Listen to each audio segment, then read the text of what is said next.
Ma'am उपस्थित है। रश्मि ma'am, आपकी स्नेह और मार्गदर्शन का हमारे जीवन में एक अमूल्य स्थान है। आपने हमेशा हमें सही दिशा दिखलाई है और आपने हर कदम पर हमारा हौसला बढ़ाया है। आप यहाँ पर हैं, ये हमारे लिए गौरव की बात है। आपकी उपस्थिति हमारे लिए सिर्फ एक प्रेरणा ही नहीं बल्कि एक आशीर्वाद के समान है। इस हॉल का उद्घाटन भी मैम के कर कमलों द्वारा किया गया था। जोरदार तालियां हमारी फाउंडर मैम के लिए।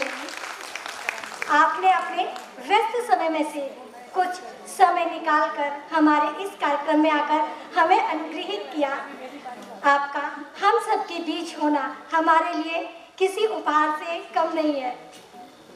अब मैं रश्मि मैम को मंच पर आमंत्रित करती हूँ।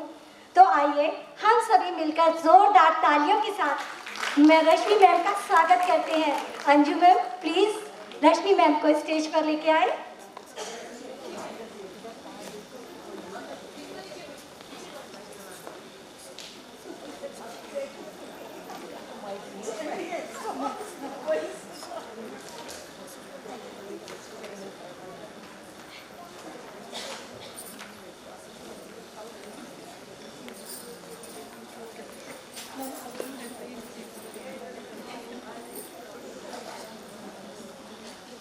प्रभात भैया सरप्राइज का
और जबकि आज सिटी का फास्ट है, उन्होंने सुबह से कुछ खाया पिया नहीं है अभी।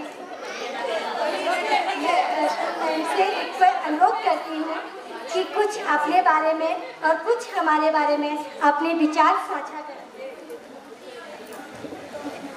हेलो,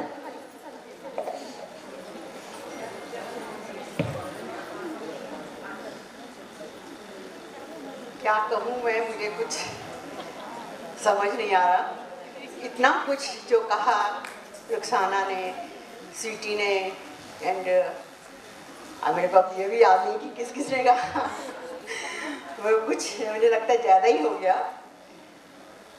पर आपका जो प्रोग्राम देखा, बहुत ही अच्छा प्रोग्राम है। बहुत ही लगता है कि कितनी मेहनत की है आप लोगों ने। एंड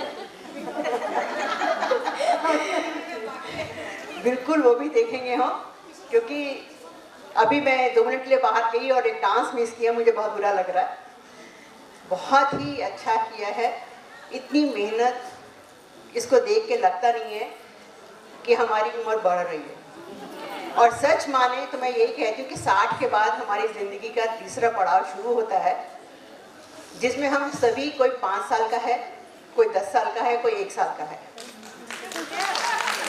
और इस जोश और इसको बनाए रखना चाहिए।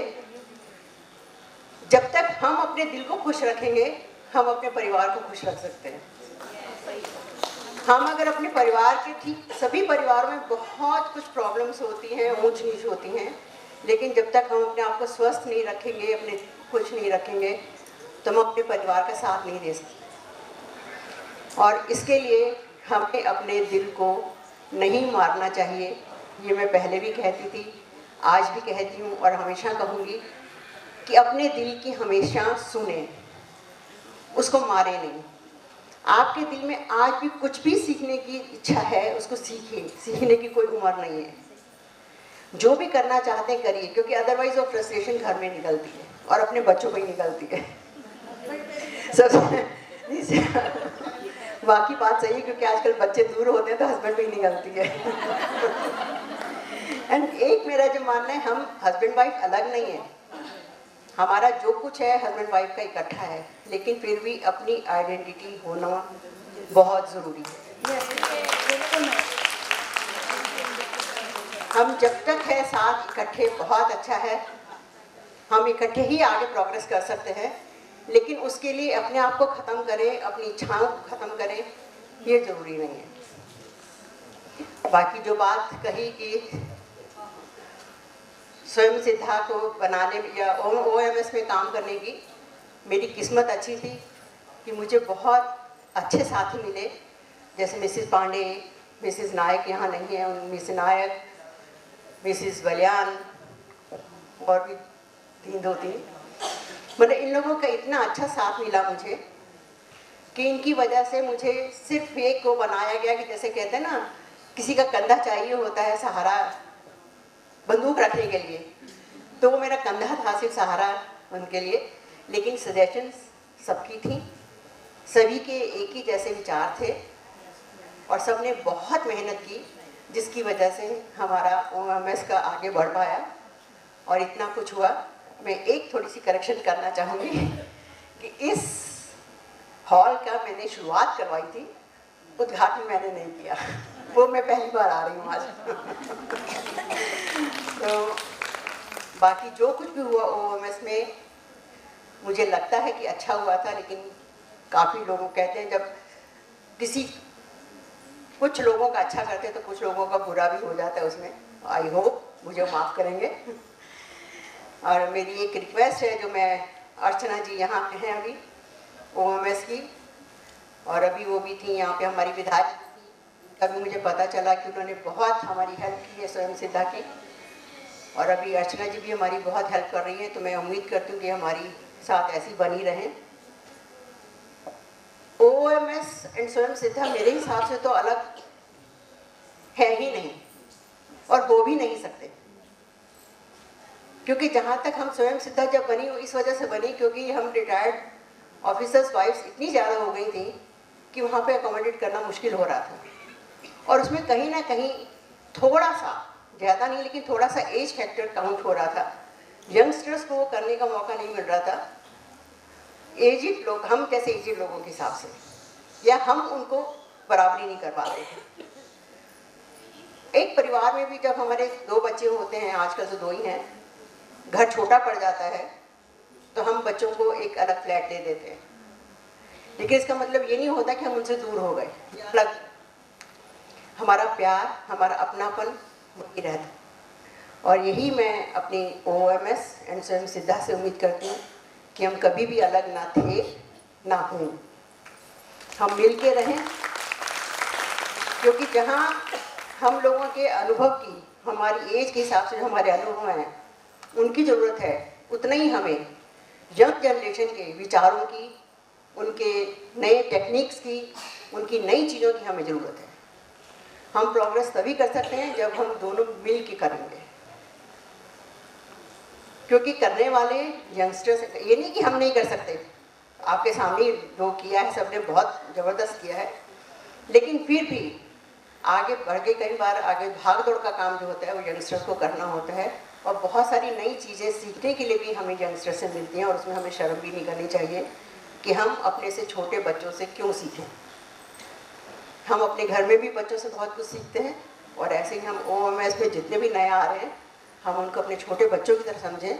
हमारी जो बहुत, मुझे लगता है एक दो जो मैंने देखी है OMS की, मुझे लगता है शायद मेरी बेटी या बहू की उम्र की होगी वो, तो हमें लगता है कि हमें उनको अपनाना चाहिए और वो भी हमें अपनाएं, तो बहुत अच्छे से लगेगा टाइम और अच्छा लगेगा। और बाकी आई थिंक बहुत साल हो गए मुझे मुझे कुछ बोला मुझे मालूम नहीं है। स्वयं के बारे में मैं रेगुलर रिपोर्ट्स देखती हूँ, आपके जितने भी वीडियो सब कुछ आते हैं मैं देखती हूँ और मैं हमेशा अप्रिशिएट करती हूँ, बहुत अच्छा लगता है जिस ढंग से स्वीटी जो मेहनत करती हैं। बाकी सबके नाम मुझे इतने याद नहीं हैं, सारी जो है हमारी एग्जीक्यूटिव कमेटी जो है जो काम कर रही है बहुत अच्छा कर रही है।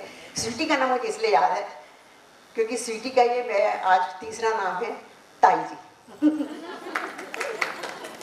स्वीटी इसका नाम है, मैं बहुत देर से जान पाई थी क्योंकि पहले मैं इनको कहती थी सोना सरदार।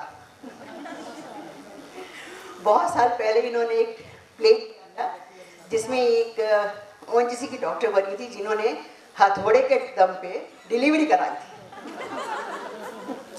सो तब से इनका नाम सोना सरदार है। एंड मैं बस इतना ही कहना चाहूँगी कि आप सब मिलके ऐसे ही एक दूसरे का योगदान दें, एक दूसरे का साथ दें, बड़ों की सुने छोटों की माने, तो बहुत अच्छा है। बहुत बहुत अच्छा लगा मुझे आज आके यहाँ। Thank you. मैम, मैं आपसे ये पूछना चाहूँगी मैम कि आपको हमारे सोआ परिवार का सरप्राइज कैसा लगा? सीधी वो तो उसने किसी को नहीं बताया था, वो सरप्राइज था, इसीलिए मैंने उसका साथ दिया क्योंकि उसका डांस देख के तो बाकी रहा ही नहीं जा रहा था कि ना डांस करो। बहुत अच्छा लगा। Thank you ma'am, thank you ma'am.